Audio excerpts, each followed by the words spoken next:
Lunchtime. Ooh, awesome.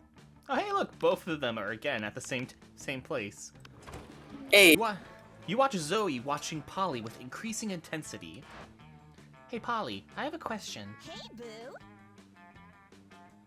I mean, I have an answer depending on if it's boring or not. Well, you know how you don't eat food? Yeah? A ghost. It would just go right through me. I can't digest or absorb the nutrients or anything. God, I almost fucked up on that. Jesus. Brain. Right, but you drink alcohol and do drugs all the time. Awesome, boo. Yeah, and it's awesome. But why can you absorb illicit substances and have them affect you, but you can't eat food? It's like sometimes you're totally corporeal and then sometimes you're incorporeal, and it just doesn't make a lot of sense. Yeah, and it's awesome. But But I'm awesome. it is an interesting question Zoe raises. Maybe you should look at this more closely. Hey Zoe, let's do some science. We can throw things at Polly to see what goes through her and what doesn't. And allow me to explain Polly's situation closely. Quite simply, texture, solidity, heaviness, all synonyms for consistency. So if Polly doesn't have any of that, she'd naturally be inconsistent for her ghost powers. Let's throw things at her. Oh yeah, that's a great idea. What? No, it's not. Throwing a fork in 3, 2. Hey. Cut that out. Oh man, it went right through her. Let's try a spoon. Let's not try a spoon. That's so weird. It bounced off her like she's totally corporeal. I guess the lesson we've learned here is that ghost logic is no logic at all. That's why it rhymes. Ghost and no don't rhyme. Of course not, but there's no logic here. Watch out, I'm throwing a plate at you.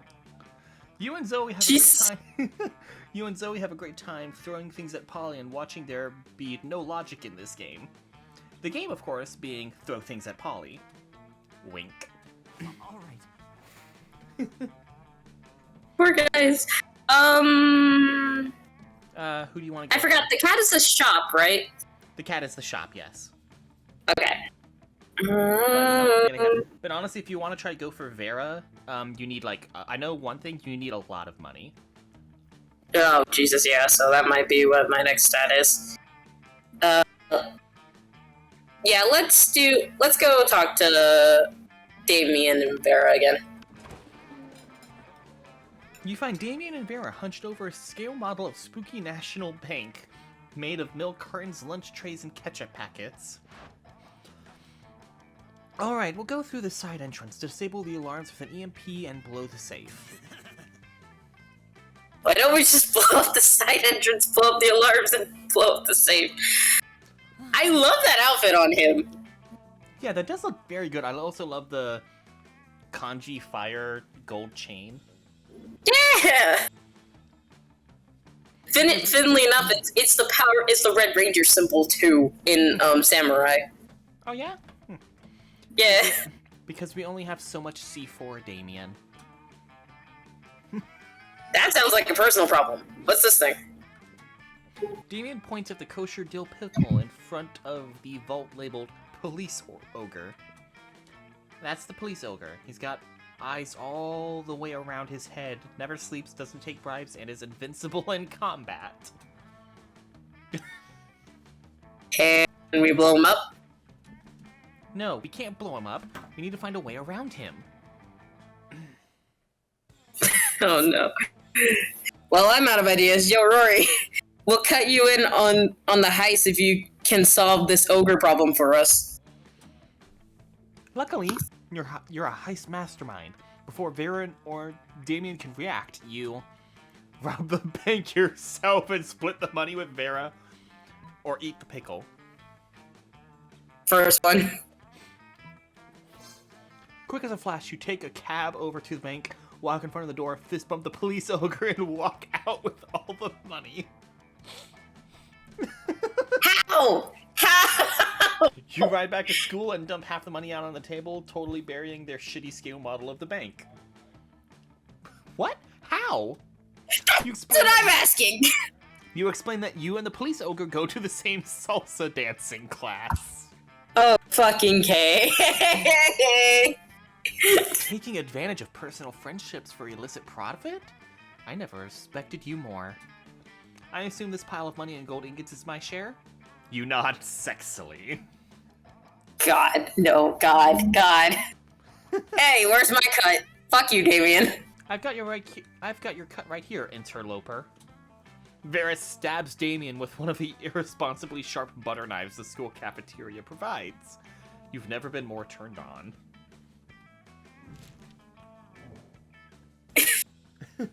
Oh, here we go. Everybody chooses a celebrity, say your choice out loud to the rest of the players before... a celebrity. Womp. Huh? Womp. Are you saying Wombu? Yes. Listen, he kind of is. Yeah, okay. He's like a C-tier internet celebrity, I think, or something? I don't know. Yeah.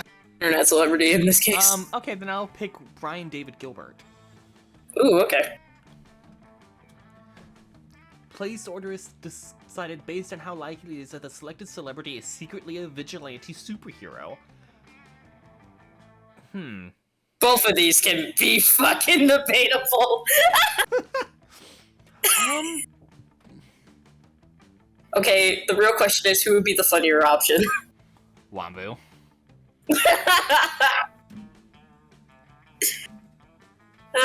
Oh god.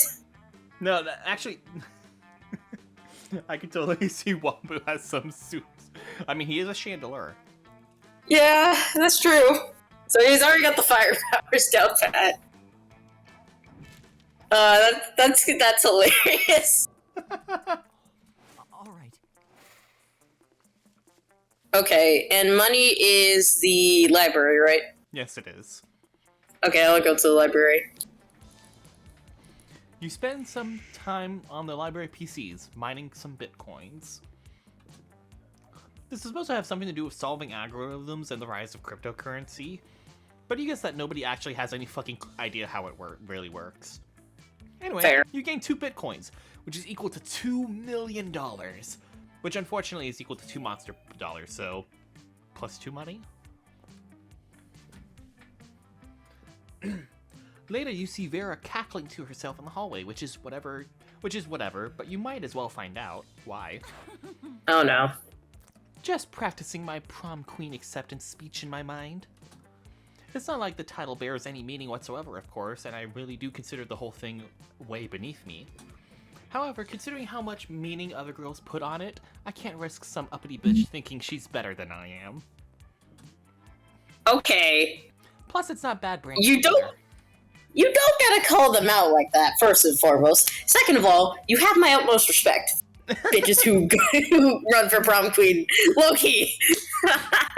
Nice. I see using a victory to start a line of successful prom queen accessories guaranteed to get you the win. Perfect prom shoes, the right makeup, fancy knives to take out your opponents. Speaking of which, I assume this goes without saying, but I'm not leaving anything to chance. I'll be doing a blood ritual to ensure my win. I still haven't found the exact details. I still haven't found out the exact details yet, but I'm optimistic that at least some of the items will be found in the shop. The only question is where exactly can I find the details for the proper blood ritual? Why don't we ask the Coven? They're witches, they should know about blood magic. Literally just search the internet. Like, that's literally what it's there for.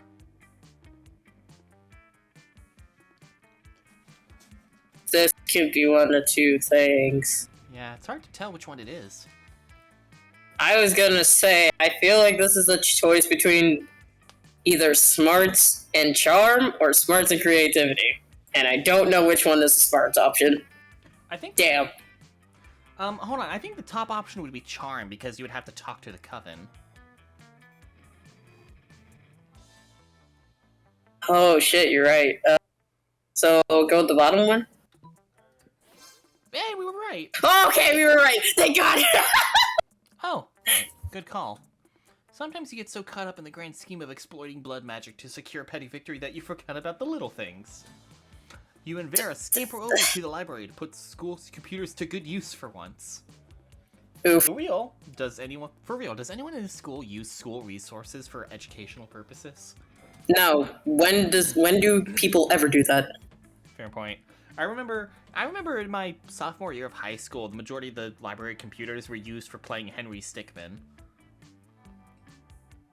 Honestly, that was my school, but with Pop Tropica. I never got into that one. It looked weird.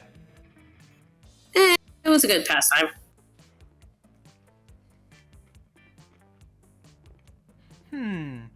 Let's just search blood magic to guarantee prom queen victory over basic bitches to maintain the social status.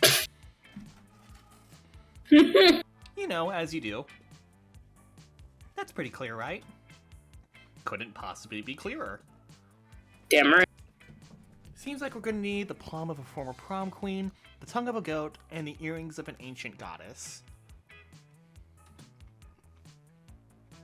Not exactly stuff that's gonna be lying around, but when you're destined to be prom queen, you make it work. Not that I'm destined to be prom queen, or I wouldn't have to do blood magic in the first place. But hey, you want to achieve greatness, you make your own destiny. You check the shop, I'll grab a goat, and we'll meet up in the bathrooms to cut its tongue and get this party started.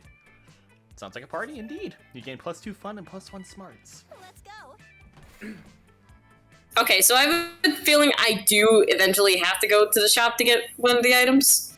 Yeah, my guess is this is probably one of the secret endings. Okay. I'm not familiar with this one, so... Mm-hmm. I think I need more creativity, so... That day while rehearsing for the class play, you can't help but feel that you're not as good as the role requires you to be. There doesn't seem to be any ordinary way of getting yourself there, but there might be an extraordinary way. You summon the devil, one of many, and make a deal to enhance your creativity just a bit. You gain +2 creativity, but you also lose -3 years of your life as your end of the deal. But who cares? They weren't happening in game anyway. Oh, Jesus. You were going to help Zoe with her math homework after, but you notice her surrounded by a crowd of sinister cloaked figures. She seems pissed about it. Guys, stop it. I don't want any dead goats. I'm at school. We must commence the rituals. Do you want to read this one? I'm curious to see what voice you would give it. What the fuck? Who the hell are these asshats? There's Zoe's cult. Right, she is an older demon. Right. Yeah. Boy. Or maybe we should try reading it in unison because there's multiple people. That's not gonna work over fucking Discord. That's a fair point. Okay, do you want to try it? Yeah, okay. We understand you perfectly, Lord Zagard. This is a test. We must bring you even more dead goats to satisfy your dark hunger. This is so bullshit. No, that's the opposite of what I said. And I don't go by Zagord anymore. I'm Zoe, okay? Z-O-E. Can we take a rain check on the... Can we take a rain check on that study session, Kaylin? I can't stand being around these jerks. Zoe brushes past you on her way out. The cultists stare at you with unconcealed awe. Well, okay, it's concealed by their terrifying masks, but still. All hail Zagord. Oh, wait, that's you.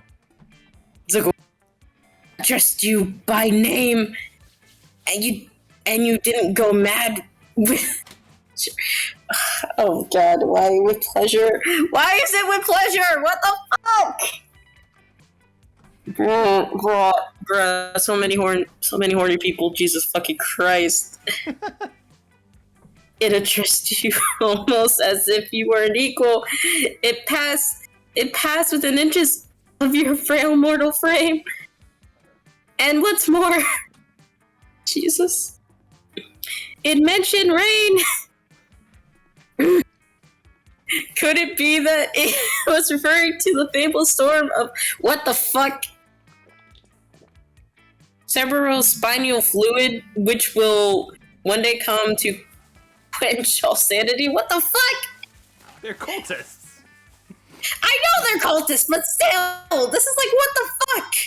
Indeed. This whole game is what the fuck. You're right! Brother. Oh. Brother, sister. God,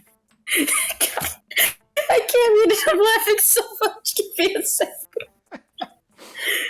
You might need to take over because I'm laughing so goddamn hard.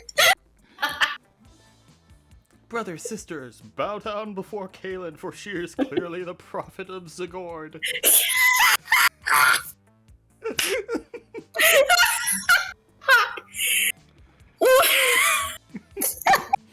Please, O prophet, guide our worship, for we have noticed of late that our Lord appears dissatisfied with our sacrifices. Gee, I wonder fucking why! The blood of many goats once pleased Zagord, and now we don't understand what has changed. That's pretty obvious.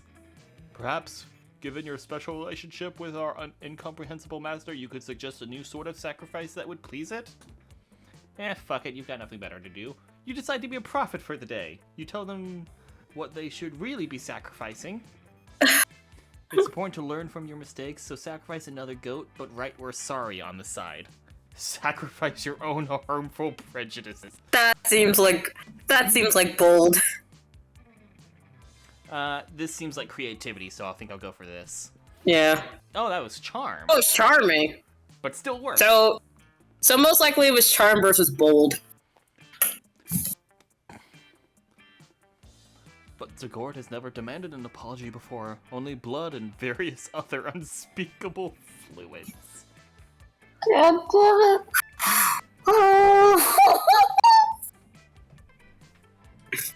You explain that the key element of a genuine apology is that you shouldn't have to demand it. Today, we respect your word. Your wisdom is truly subtle and deep, Kaelin. Very well. We must sacrifice a goat of apology. But tell us, where shall we find a goat rare and precious enough to bear our words of contrition? You tell them you have just thing, the legendary and extremely sought after paper. It's a fucking pinata. By the jowls of the thought gulper.